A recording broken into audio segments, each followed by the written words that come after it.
What if I told you that drinking more water could be the key to reducing your chronic pain, improving your flexibility, and helping you move with more ease? And what if the reason you're still stiff and achy isn't because you're getting older, but because your fascia, the connective tissue web that we've been talking about, is literally dried out? Today, we're diving into the hydration factor that most people completely miss. Welcome back. I'm Joseph Barker, your friendly neighborhood structural integrator. In our previous videos, we've explored what fascia is and how stress gets trapped in it. Today, we're talking about something absolutely fundamental: why your fascial system depends on proper hydration to function, and how to tell if you're getting enough water where it counts. Let's start with the basics. Your fascia is about 70% water. Think of it like a sponge that needs to stay moist to maintain its flexibility and function. When your fascia is well hydrated, it's smooth, supple, and allows your muscles and organs to glide past each other effortlessly. It's like having a well-oiled machine in your body. But when your fascia becomes dehydrated, something interesting happens. The fibers stick together, become rigid, and create what we call fascial adherations. It's like a wet towel that's been left to dry. It becomes stiff and the fibers mat together. This isn't just about drinking water, though. Your fascia needs water to be delivered to the tissue level, and it needs to be able to hold on to that water. Many people drink plenty of water, but they still have dehydrated fascia, and I'll explain why in a moment. What dehydrated fascia feels like. So, how do you know if your fascia is dehydrated? Here are the telltale signs. Stiffness, that's worse in the morning. After hours of not moving, dehydrated fascia becomes even more rigid and takes time to warm up. That creaky, achy feeling when you first start moving, like your body needs to be oiled. Reduced flexibility. That doesn't seem to be improving even when you stretch. Tender trigger points that feel like knots just under your skin. A feeling of being bound up or restricted, like you can't quite move freely. And pain that moves around. Because fascial restrictions can create compensation patterns throughout your body. Why drinking water isn't enough. Now here's where it gets interesting. You might be drinking your 8 glasses a day and still have dehydrated fascia. Why? Because there's a difference between drinking water and actually hydrating your tissues. First, mineral balance matters.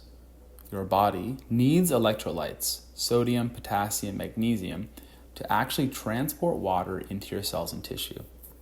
Pure water without minerals can actually flush through your system without hydrating your fascia. Secondly, movement is crucial. Even if you're sedentary, drinking lots of water won't reach to your fascial tissues effectively. You need to actually move to get the water pumping through your body. Third, inflammation blocks hydration. Chronic inflammation from stress, poor diet, and injury can prevent water from reaching your fascial tissues properly. And fourth, compression matters. Things like tight clothing, prolonged sitting, or chronic muscle tension can literally squeeze the water out of your fascial tissue. How to really hydrate your fascia. So how do you actually hydrate your fascia? Here's what works. Start with high quality water, add a pinch of high quality sea salt, like Celtic sea salt, or use an electrolyte supplement to help your body actually use the water that you're drinking. Move throughout the day. Even simple movements like shoulder rolls, gentle twisting, walking help to pump the fluid through your fascial system. Think of this as an internal massage. Try contrast therapy. Alternating between hot and cold, whether it's showers, saunas, or even hot and cold packs, can help to pump fluids through your tissue. Focus on foods that support hydration. Water-rich foods like cucumbers, watermelons, leafy greens, plus foods high in healthy fats will help to hydrate your body and help your body to actually hold on to the water. Consider your breathing. Deep, diaphragmatic breaths create internal pressure change that helps to move fluids through your fascial system. This is not unlike moving, but without even having to move. You can just breathe. And here's a pro tip. Gentle bouncing or rebounding, like on a mini trampoline or in water, is an incredibly effective way to hydrate your fascial system. It creates very gentle compression and decompression through your entire fascial network. The hydration tests. Want to test your fascial hydration? Here are some simple ways. The skin tent test. Pinch the skin on the back of your hand. Well-hydrated skin snaps back immediately. If it stays tented for a few seconds, you need more hydration. The morning stiffness test. If it takes you more than a few minutes to feel mobile and comfortable when you wake up, your fascia is likely in need of more hydration. The pressure point test. Press firmly on your shin bone for about 5 seconds. If the indent stays visible for more than a few seconds, you have fluid retention that prevents proper fascial hydration. Remember, fascial hydration is a process, not a quick fix. It can take days, weeks, or months of consistent attention to really rehydrate that tissue that has been dried for months, years, or even decades. Sometimes fascial dehydration is so severe or has been going on for so long that you need professional help. This is where techniques like structural integration, myofascial release, craniosacral therapy, osteopathy can be so incredibly helpful. These approaches can help break up fascial adhesions and restore proper fluid movement in a way that self-care alone cannot achieve.